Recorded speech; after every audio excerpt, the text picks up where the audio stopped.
Je suis la vice-présidente de la Fondation Res Publica, dont le président bien connu est Jean-Pierre Chevènement.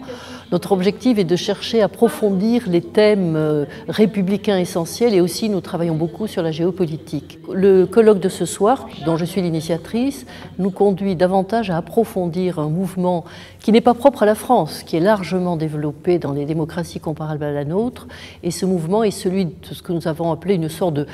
triomphe du droit sur la loi, c'est-à-dire que là où la loi souveraine représentant l'esprit collectif, après les débats qui ont pu déchirer la société, donnait l'indication de ce que devait être ce bien collectif, nous avons aujourd'hui un système où c'est le droit qui vient dicter au législateur en principe souverain la manière dont il doit finalement faire la loi. Cela tient naturellement au droit hors sol, qui est le droit européen, à laquelle la France a largement consenti, mais cela tient aussi à d'autres phénomènes, en particulier, j'en vois deux, en particulier, il y a la manière dont les juges ont tendance à pénaliser l'action publique et à mettre sous leur juridiction un certain nombre de choses, y compris le contenu des politiques publiques qui, en principe, dans un régime de séparation des pouvoirs, ne leur appartient pas.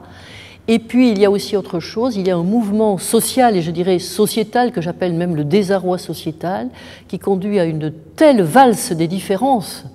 sans hiérarchie d'ailleurs entre elles, que le principe d'égalité en est interpellé et que nous arrivons peut-être aujourd'hui même à une sorte d'essentialisation des différences, du droit à la différence, qui heurte de plein fouet le principe d'égalité auquel je crois quand même le peuple français très attaché.